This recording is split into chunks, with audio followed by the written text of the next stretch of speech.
We hear from a local doctor about what he's learned so far during this pandemic.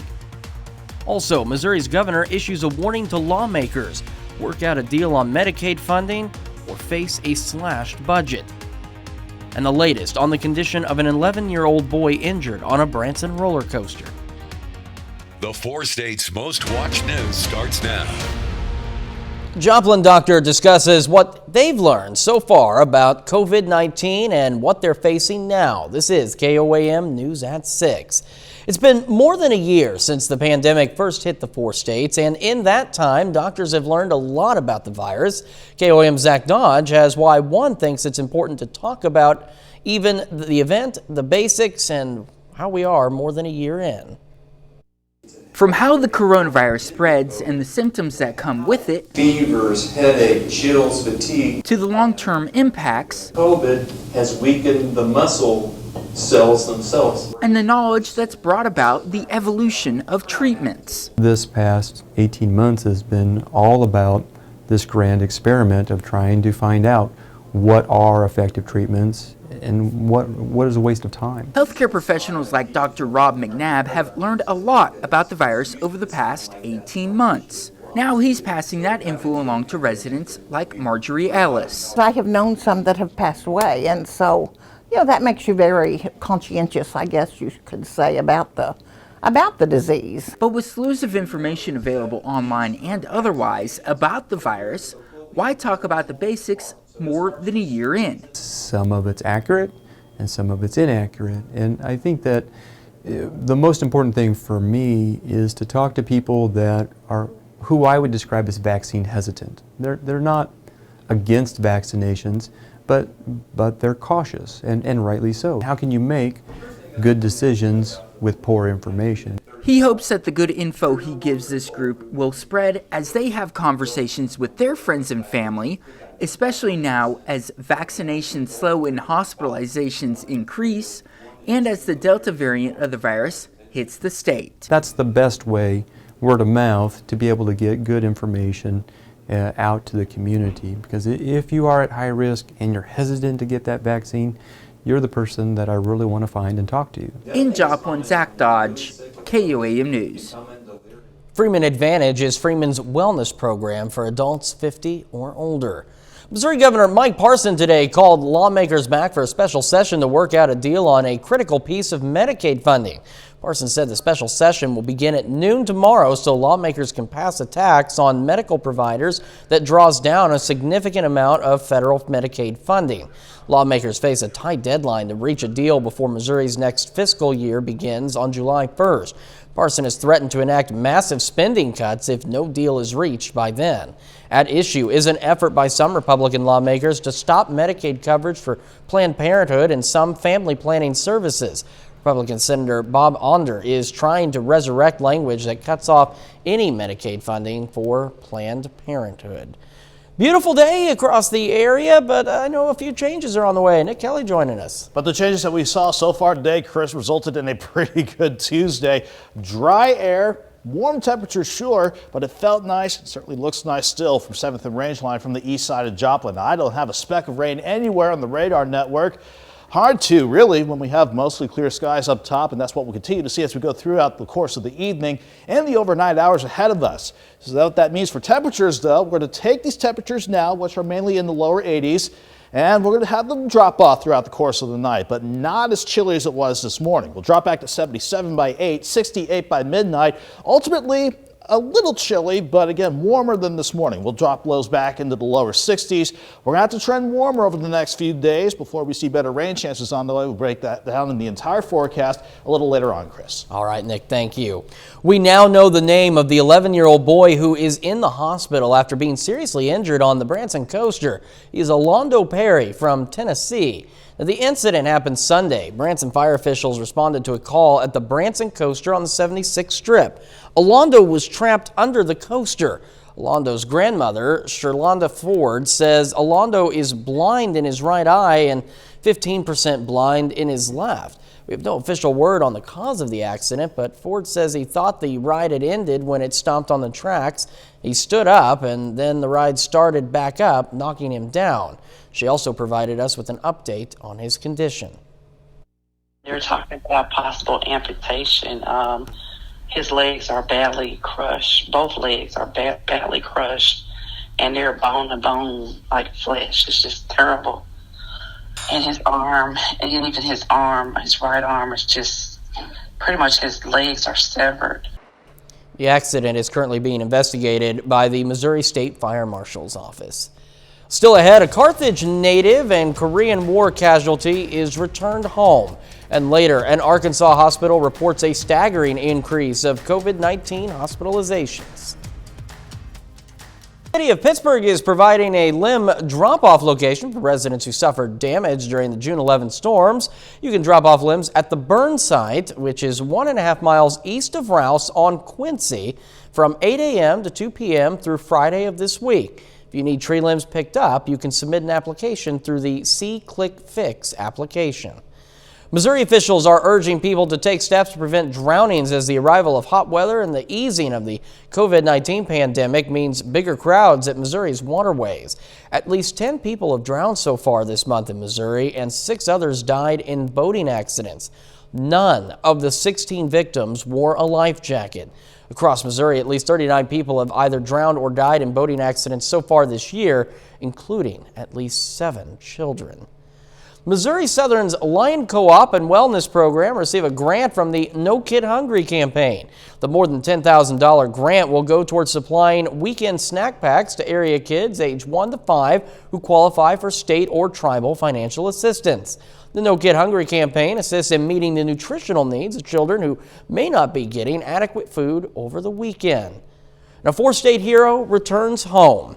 Sergeant Lloyd Allenbaugh's remains were identified last year after he was reported missing in action in Korea during fighting at the Chosin Reservoir. Sergeant Allenbaugh's remains were flown into the Tulsa airport today and were escorted by members of the Warriors Watch Riders to Ulmer Funeral Home in Carthage. It's just a good feeling in my heart. That's the reason I do this, is for the veterans first, but also for the families. We all do that. Law enforcement also joined in on the escort for Sergeant Allenbaugh. And we take this time now to honor one of our many 4-state heroes. Sergeant Reuben Harshman served with the Army from 1943 to 1945 in France and Germany and received the Purple Heart, his hometown, Galena. We are proud to recognize Sergeant Reuben Harshman, tonight's 4-state hero. Later, Oklahoma County authorities are working to figure out how an inmate was accidentally released. Plus, we will look at the latest forecast, which does include some heat on the way, but rain chances too. We'll break that down next. Warm day, that is for sure, but thankfully the humidity much lower than it could be late in this month of June. That certainly had an impact on temperatures, especially when we go back over the past 36 hours. As that cold front rolled on through, living up to its name with the thunderstorm chances, it took us from midnight highs in the 80s to afternoon temperatures in the mid-70s. But we dropped this morning to 53, which actually tied the record low for today. But a good rebound back into the mid-80s for some of you this afternoon. Thankfully, we're going to stay warm with the humidity in check once again for our Wednesday with quiet skies in place. However, the summer heat wants to make a brief return for Thursday and Friday. It won't last long, though, because once we hit this weekend, our next storm system will roll in with plenty of good rain chances looking to ride along with it. In the meantime, no threatening weather whatsoever. It's a nice looking sky, mostly sunny from the east side of Joplin, sitting at 82. Look at the humidity, though. It's low at 37%. So when we factor in the wind out of the south at about 11 miles per hour, can't really call it a wind chill, but it makes it feel a hair cooler just because we're so dry at the surface. Everyone's looking good. Lower to middle 80s all across the board. Most spots between 80 and 84 degrees. And again, the thermometer might be a bit warm, but the dew points in degree form anywhere from the lower 50s to the lower 60s. These numbers are rare to come by at this point in June. So anytime we can get a June day with the dew points feeling refreshing to not bad, we'll certainly take it before the humidity ramps up over the next few days. As far as this evening goes, we'll drop into the upper 70s by 8, 68 by midnight. Not so chilly this time around for your Wednesday morning, but we will drop back into the lower 60s. Not much happening here. We have mostly clear skies still holding on. While up to the north, we do have some developing severe severe thunderstorms across parts of Nebraska and Iowa. That's because of a weak stationary front. I don't think it does a lot for us, really, so we'll stay dry for tonight while I keep an eye on not just this warm front to the south to help warm temperatures up, and this cold front in Canada, which will bring the better rain chances our way this weekend. I'm also watching things upstairs, especially this upper level ridge. We're still on the cooler side of things, but this is going to try and build back in and nudge the thermostat up as we go through the next few days. In the meantime, though, again, any of the thunderstorms in Nebraska and Iowa stay well to the north and east of us, so we'll just keep quiet during the overnight as lows drop back into the lower 60s, and we'll go between mostly and partly sunny skies for tomorrow, but you see how temperatures look pretty good and the humidity staying relatively low. 62 in the morning, 80 by noon, afternoon highs around 86. The breeze starts light during the day, but picks up at 10 to 20 miles per hour as we go into the afternoon. Can't rule out maybe a few random thunderstorms in our far northeastern counties Thursday morning, but we'll watch for a few isolated storms Thursday as highs push back into the lower 90s. Quick look at the weekend ahead of us. Keeps us in the lower 90s for Friday, but that's when our next storm system to the north rolls in. This will definitely ramp up our rain and thunderstorm chances. And once that finally happens, look at what it does with temperatures. 86 degrees for your Wednesday, 91 Thursday, 93 Friday. Friday might not be the best of days, especially when we start out with lows in the upper 70s. But once the rain chances ramp up, Chris, we'll drop to 84 on your Saturday and stay in the low to mid 80s into early next week. Boy, 78 for an overnight low. That's going to be pretty toasty for an overnight low. Yeah, that's going to be a bit stifling Friday morning, but once those rain chances kick in, all of a sudden, it'll be good to us again. We say it all the time, but it's like they say, you know, if you don't like the weather, just wait a little bit. It'll change. Yeah, it'll change in a hurry. Nick, thank you so much. Well, you probably noticed our new graphics, but we also launched a new KOAM streaming service, and we call it KOAM Plus. Now, KOAM Plus is an extension of our TV stations and website where you can get all of the top local and regional stories, weather, and sports, and it's all in one place. And you can find KOAM Plus on Amazon Fire TV, Roku, Apple TV, and Android TV. Well, still ahead, an Arkansas hospital deals with an increase in COVID-19 hospitalizations. We'll hear from health officials who are dealing with the influx. The rest of the country is reporting an overall decrease in COVID-19 cases, and Arkansas Hospital has seen an increase in hospitalizations. Reporter Melissa Ziegowitz has the story. Hospitalizations have more than doubled here at UAMS in the past few weeks, and now doctors fear it may only get worse. UAMS is seeing more people being admitted for COVID-19, alarming for Dr. Robert Hopkins. We're up in the 20 range now, and we were down even around single digits a couple of weeks ago. Nearly all of those patients are either unvaccinated or only got one dose. Dr. Hopkins worries it will only go up from here. We see an awful lot of behavior out in the community of people acting like COVID is no longer here. He says a majority of those patients are young, many in their 30s and 40s. And that's different from what we saw even a few months ago. Statewide, 281 people are in the hospital with COVID-19. That's the highest it's been since March 10th. The last analysis that we did, 99% of the people in the hospital had not been vaccinated. Dr. Jennifer Dillahay with the Arkansas Department of Health says 33% of people in the hospital are 25 to 48 years of age. Compare that to 30% of adults 65 and up. So they have surpassed the older adults. Dr. Dillahay says this is because young people in Arkansas have a low vaccination rate. Pair that with new variants spreading in the state, it's a major cause for concern. These variants appear to cause more severe disease and increase risk for hospitalization. This is why Dr. Dillahay and Dr. Hopkins are urging younger people to get vaccinated.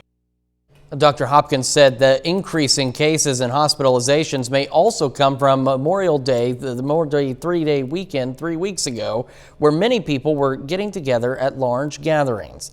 An Oklahoma inmate is back in custody after he was accidentally released nearly 2 months ago from the Oklahoma County Detention Center. Jail officials say they're still unsure what went wrong, but they're now working to make sure something like this doesn't happen again. Administrators with the detention center were first alerted Friday that 37-year-old Raimundo Cuevas was accidentally released. Jail officials say they acted immediately and notified local authorities that have fugitive task forces. The jail also put out a fugitive warrant for his arrest, but the search didn't take long. Officials say Sunday afternoon, Cuevas turned himself in after learning he was being looked for. Jail officials are now looking into what caused the issue. Our checks and balances failed us in this situation. We found out because we got a tip that he had been released erroneously and was bragging about it. Brown also says they started a new database program at the time of Cuevas' release, and that may have been part of the problem. Police are looking for video evidence after a shooting that left 3 people dead and 4 others injured in St. Louis. 2 victims were found dead outside a convenience store Monday night. Third person apparently collapsed in a nearby schoolyard. Police described the 3 victims as adult men in their 30s. There's no word yet on the condition of the injured victims. The motive is still unclear. Officers have been canvassing the city's Vile neighborhood for video evidence of the incident. The shooting comes on the heels of another violent weekend in the nation. According to the Gun Violence Project, the U.S. saw 10 mass shootings between Friday and Sunday, which left at least 7 people dead and 45 others injured. Got a final check of your forecast next. Jordan Obby joins us now with a look at what's coming up tonight on the KOAM News at 9 on Fox 14.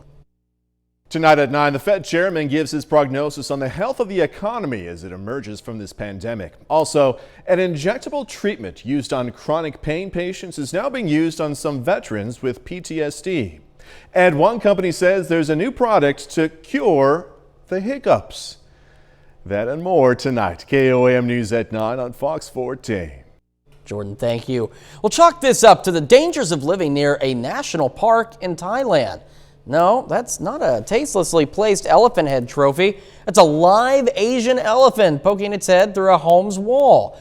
A woman awoke early Saturday morning to find this scene after being awoken by crashing and banging. This elephant was rummaging through her kitchen with its trunk, probably looking for food. It shouldn't have come as that much of a shock, though. After all, the hole in her wall was already there from where an elephant broke it the previous month. Wildlife officials say they are seeing more encounters like this as human developments encroach on natural habitats, which are shrinking. The woman says she didn't have any food in her kitchen, but did have some salt stored there, so she believes maybe that's what he was smelling and looking for. Honestly, that's about what my kitchen looks like when I go rummaging for food at about 2 o'clock in the morning. I just kind of bust in there and start browsing through, just shuffling through everything.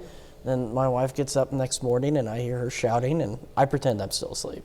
Or she probably says, "You're fixing that." She'll leave me some notes, yeah, informing me of what I need to do. Something that we don't need to inform people about is, taking too many precautions, at least for the next day or so. Yeah, I mean, we're going to keep temperatures in pretty good check with the humidity relatively in check as well. We'll drop back into the lower 60s for tonight. Let's go 86 with partly sunny skies for your Wednesday. But come Thursday and Friday, the lower 90s return briefly. But as the rain chances ramp up through the coming weekend, Chris, that will send us back into the 80s. So a little brief return of the summer heat, but overall the forecast in terms of temperatures still looks pretty good to me. Yeah, a few rain chances mixed in there. Like you said, a brief return to summer, just to remind us so we don't forget that temperatures level out. So far, nothing severe with those rain chances, but something I'll reevaluate if we have to tonight at 10. All right, Nick, thank you so much. That's our time for now. We're going to see you back here at 10, and thanks for making us part of your night.